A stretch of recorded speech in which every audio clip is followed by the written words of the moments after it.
Good morning बच्चों। पिछली video में हमने ऊन प्राप्त करने की प्रक्रिया के बारे में पढ़ा था। ऊन जो कि विभिन्न जंतुओं से प्राप्त होती है, तो एक जांतव रेशा है। आज हम दूसरे जांतव रेशा अर्थात रेशम के बारे में पढ़ेंगे, जो कि रेशम कीट से हमें प्राप्त होता है। अतः यह भी एक जांतव रेशा है। रेशम कीट जो है उसका जो पालन है वो सेरीकल्चर कहलाता है। अर्थात रेशम प्राप्त करने के लिए हम रेशम के कीटों का पालन करते हैं, पालते हैं उनको, इसे ही सेरीकल्चर कहा जाता है। तो आज हम रेशम कीट के जीवन चक्र के बारे में पढ़ेंगे कि किस तरह उन्हें पाला जाता है और किस तरह से उनसे रेशम प्राप्त किया जाता है। मादा रेशम कीट अंडे देती है जिसमें से लार्वा निकलते हैं, जो कि कैटरपिलर या इल्ली या रेशम कीट कहलाता है। ये आपको दिखाई दे रहा है, रेशम कीट डी दिखाई दे रहा है, इसे ही आप कैटरपिलर या इल्ली कहते हैं। ये आकार में वृद्धि करते हैं और जब कैटरपिलर अपने जीवन चक्र की अगली अवस्था में प्रवेश करने के लिए तैयार होता है तो प्यूपा या कोशित कहलाता है। ये प्यूपा या कोशित जो है अपने चारों तरफ एक जाल बुन लेता है और ये जाल क्या करता है, ये जाल उसे अपनी जिस स्थान पर वो है उसी स्थान पर रहने में मदद करता है।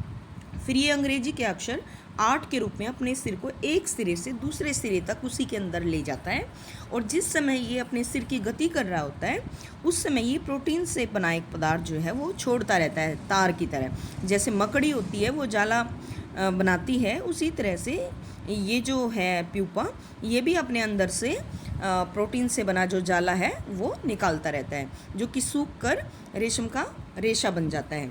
जल्दी ही जो कैटरपिलर है वो पूरी तरह से रेशम के रेशों से ढक जाता है। क्यों? क्योंकि वो लगातार जो ये तरल पदार्थ है प्रोटीन से बना उसको स्रावित करता रहता है। ये आवरण ही क्या कहलाता है, जो उसके ऊपर जो आवरण बन जाता है उन रेशों का, वो कहलाता है कोकून।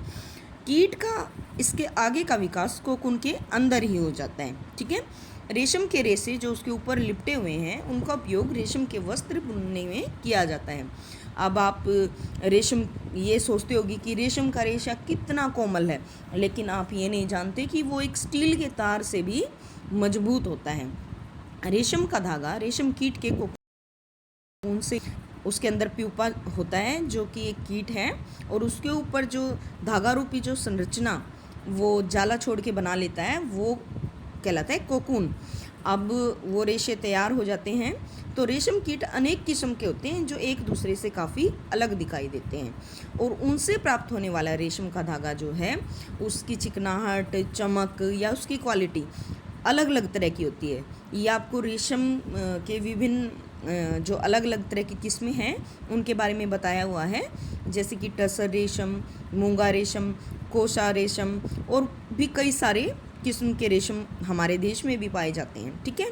और हमारे देश में जो है असम, पश्चिमी बंगाल वगैरह जो हमारे राज्य हैं वो मेन जो हैं हमारी स्टेट्स हैं जहाँ रेशम के कीटों का पालन किया जाता है और रेशम का उत्पादन किया जाता है। सबसे सामान्य जो रेशम है वो रेशम कीट शहतूत रेशम कीट है। इस कीट के कोकून से प्राप्त होने वाला जो रेशम का फाइबर है वो काफ़ी कोमल, चमकदार और लचीला होता है और इसे सुंदर रंगों में रंगा जाता है। रेशम कीट पालन और रेशम कीटों का संवर्धन भारत में एक बहुत प्राचीन व्यवसाय है। भारत व्यावसायिक स्तर पर बहुत अधिक रेशम का उत्पादन करता है। ठीक है। ये देखो, ये कुछ आपको गतिविधियाँ दी गई हैं कि आप अपने स्क्रैप बुक में विभिन्न प्रकार के रेशम जो मैंने ऊपर बताए हैं उनके कुछ टुकड़े जो हैं वो अपनी स्क्रैप बुक में चिपकाएंगे। और नीचे जो है आपको एक क्रियाकलाप 3.6 और दिया हुआ है, जिसमें आप एक संश्लिष्ट रेशम, जो कि फैक्ट्रियों में तैयार जो संश्लिष्ट रेशों से तैयार किया जाता है, और जो शुद्ध रेशम जो रेशम कीट पालन के ज़रिए हम प्राप्त करते हैं, उनके बीच में क्या क्या अंतर है ये आप जानेंगे। ठीक है। अब आप देखिए, ये आपको रेशम कीट का जीवन चक्र, ये है मादा रेशम कीट जो कि शहतूत के पत्तों पर जो अंडे देने के बाद उसमें से निकलते हैं लार्वा या कैटरपिलर आपको दिखाई दे रहे होंगे। ये शहतूत का वृक्ष है। अब ये शहतूत पर, क्योंकि ये शहतूत की पत्तियों को ही खाते हैं और लगातार खाते रहते हैं, ठीक है, इन्हीं से इनका विकास होता है। तो ये पढ़ेंगे हम रेशम कीट पालन के बारे में। कोई मादा रेशम कीट एक बार में सैकड़ों अंडे देती हैं और अंडों को सावधानी से कपड़े की पट्टियों अर्थात कागज पर संग्रहित करके रेशम कीट पालकों को बेचा जाता है। क्योंकि ये बहुत ही ज़्यादा जो है कोमल होते हैं, तो इनको बड़ी सावधानी के साथ रखा जाता है इन अंडों को, या तो कपड़े की पट्टियों में या फिर कागज पर इनको इकट्ठा करके रखा जाता है और बेचा जाता है। ये जो पालक होते हैं या किसान जो होते हैं जो इनको पालते हैं, अंडे को स्वास्थ्यकर स्थितियों, उचित ताप और आर्द्रता की अनुकूल स्थितियों में रखते हैं। देखो ऐसा नहीं है इनको ज़्यादा गर्मी में रख दो या ज़्यादा ठंड में रख दो, तो इनके लिए एक प्रॉपर जो है वो टेम्परेचर होना चाहिए, प्रॉपर जो है मॉइस्चर यानी कि नमी भी होनी चाहिए।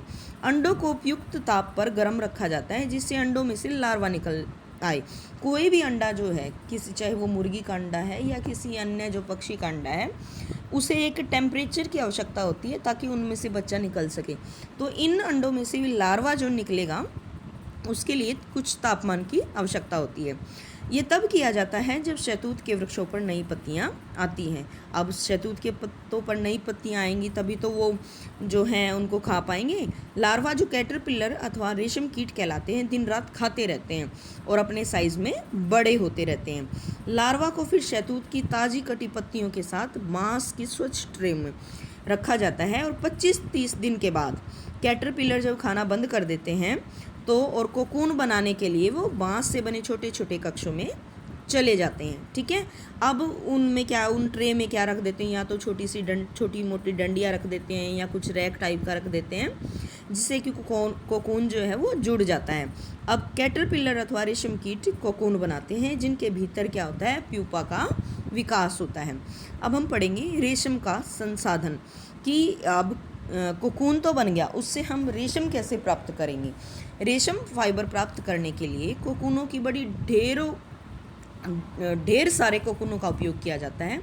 वयस्क कीट में विकसित होने से पहले ही जो कोकून है, वरना वो साइज़ में जो उसके अंदर का जो प्यूपा है वो ज़्यादा बड़ा हो जाएगा, तो उससे पहले ही जो कोकून है उससे पहले ही उनको या तो धूप में रख दिया जाता है या पानी में उबाला जाता है या भाप में रखा जाता है। इससे क्या होता है, अंदर का प्यूपा जो है वो नष्ट हो जाता है, मर जाता है और ऊपर का जो फाइबर है उसका वो अलग हो जाता है। ठीक है, अब रेशम के रूप में उपयोग के लिए कोकून में से रेशे निकालने के पश्चात हर एक चीज़, चाहे आप कपास हो, चाहे आप ऊन या फिर रेशम, हर एक के रेशों से ही धागा बनाया जाता है और इसे कहते हैं रेशम की रीलिंग। रीलिंग विशेष मशीनों में की जाती है जो कोकून में से फाइबर या रेशों को निकालती है।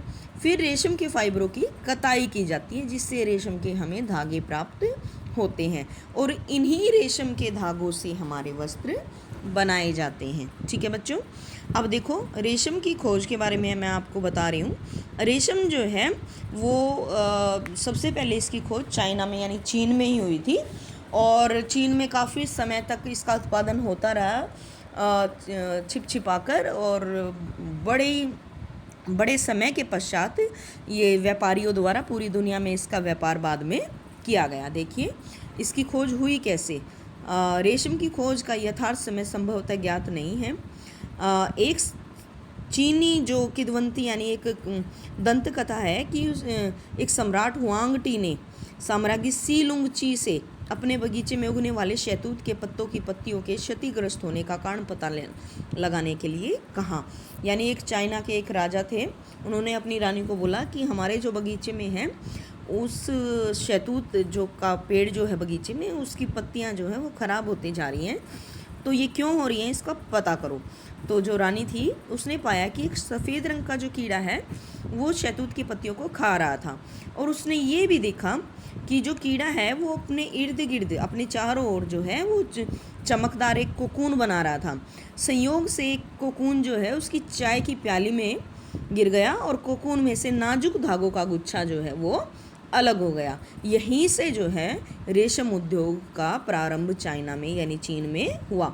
सैकड़ों वर्षों तक इसे कड़ी पहरेदारी में गुप्त रखा गया और बाद में यात्रियों और वहाँ के जो चाइना के यात्री थे, जो व्यापारी थे, उन्होंने रेशम को अन्य देशों में भी प्रचलित किया। इस तरह से रेशम का उत्पादन अन्य देशों में भी आरंभ हो गया। जिस मार्ग से उन्होंने यात्रा की थी उसे आज भी सिल्क रूट ही कहा जाता है। तो बच्चों, आपने आज रेशम के बारे में पढ़ा और आशा करती हूँ कि आप अभ्यास के प्रश्नों को या फिर इसके महत्वपूर्ण जो बीच बीच में महत्वपूर्ण जो आपको बातें मैंने बताई हैं उनको ध्यान से सुनेंगे, क्योंकि आजकल ऐसा नहीं है कि सिर्फ आप अभ्यास के प्रश्न उत्तर रट लें और आपका पेपर उन्हीं से आ जाए। ठीक है, तो आप सभी पाठ को ध्यान से पढ़ेंगे। धन्यवाद बच्चों।